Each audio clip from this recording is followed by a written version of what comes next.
గాంధీ భవన్లో ఉన్నాం. So BC bill pass అయింది. సో మరి దీన్ని బీజేపీ ప్రభుత్వం పార్లమెంట్లో పాస్ చేస్తుందా? సో కాంగ్రెస్లో బీసీల కోసం పెద్ద ఎత్తున పోరాడినటువంటి హనుమంతరావు గారు మనతో పాటు ఉన్నారు. చెప్పండి సార్, ఎట్లా బిల్ పాస్ అయింది, ఎట్లా ఉంది? చూడండి, బిల్ పాస్ కావడానికి కృత నిశ్చయం ఉన్నది రేవంత్ రెడ్డి గారికి.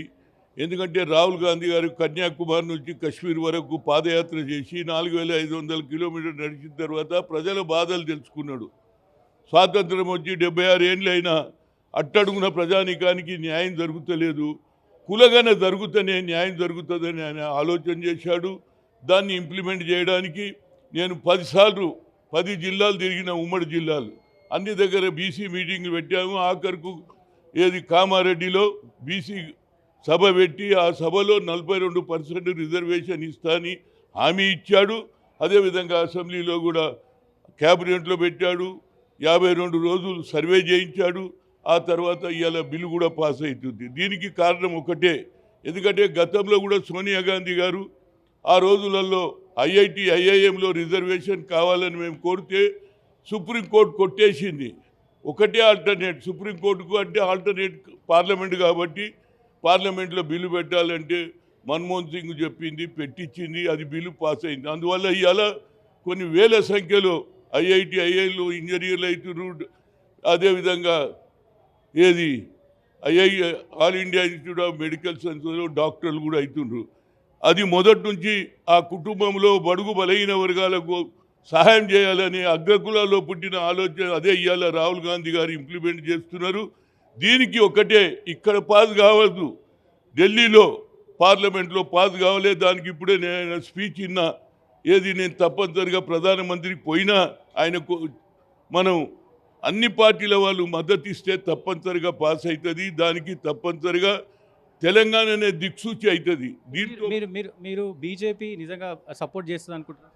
సో బీజేపీ వాళ్ళు ఒకటే అంటున్నారు, వాళ్ళ ఆలోచన వేరే ఉన్నది. ఎందుకంటే వాళ్ళు ఆర్ఎస్ఎస్కి వెళ్ళి వచ్చిన వాళ్ళ భావాజాలం వేరున్నది. వాళ్ళు ఒక్కటే అడ్డం పడతారు, కానీ మిగతా పార్టీల వాళ్ళు అందరూ కూడా మద్దతు ఇస్తారని నన్ను నమ్ముకున్నది.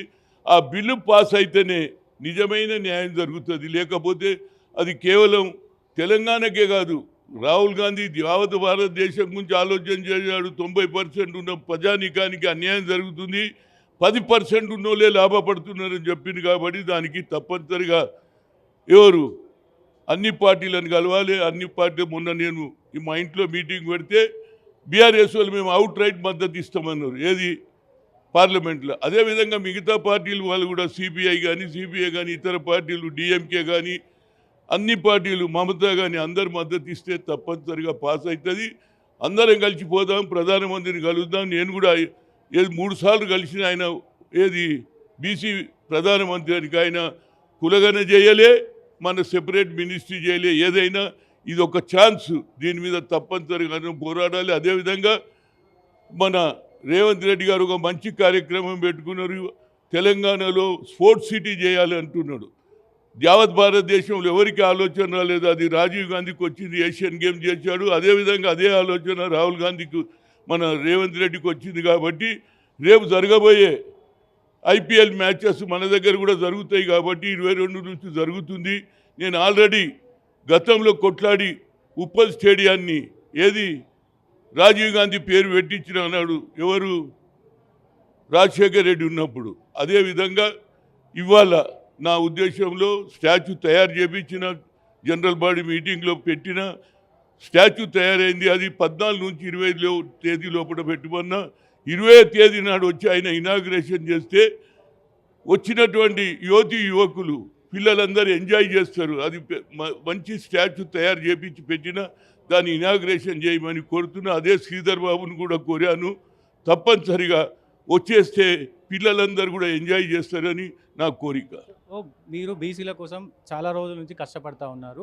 బీసీ లెక్కలు మొన్న కులగలన చేసిన దాంట్లో చాలా లెక్కలు అవకతవకలు ఉన్నాయని చెప్పి కొంతమంది నాయకులు, మీ పార్టీలో ఉన్న నాయకులు విమర్శిస్తూ ఉన్నారు. ఏం చెప్పి? చూడండి, కొందరు అంటారు ఇప్పుడు అయితే పని మొదలైందిరా బాబు, దానికి మళ్ళీ పుల్లలు పెట్టుకుంటూ ఉన్నది కూడా పోతుంది కదా, పాస్ అయితే చేసిండు, తర్వాత ఏమన్నా చిన్న పొరపాట్లు ఉంటే దాన్ని కింది కులాలకు కూడా న్యాయం జరగాలి. కేవలం 5-6 కుటుంబాలే లాభం కాదు, కింది స్థాయిలో ఉన్నటువంటి ఎరుకలోళ్ళు కానీ ఏది వందరు చాలామంది పేదలు ఒడ్డరోళ్ళు వీళ్ళందరూ కూడా పాపం బీసీలు ఉన్నారు, వాళ్ళకు కూడా న్యాయం చేయాలని కోరుతాం.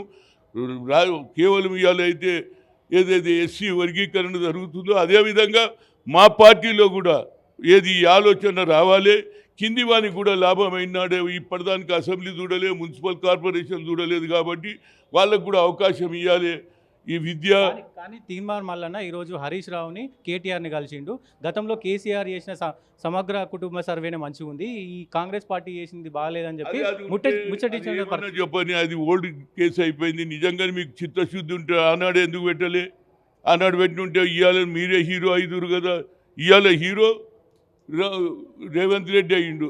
నువ్వు ఏం చెప్పినా ఏం కానీ మనం ఉంటే ఫర్దర్గా దాన్ని మనం ఇంప్రూవ్ చేయడానికి ప్రయత్నం చేయాలి తప్ప మీరు ఆనాడే లెక్క చూసుకున్నారు, ఎక్కువ సంఖ్యలో ఉన్నారు కాబట్టి వీళ్ళు రాజకీయంగా ఎదుగుతారని అది దాచిపెట్టినరు, ఇవాళ మాట్లాడుతున్నారు. కనుక ఏదైనా ఇది credit will go to only Revanth Reddy. ఫైనల్గా బీసీ ప్రజలకు ఏం చెప్తారు?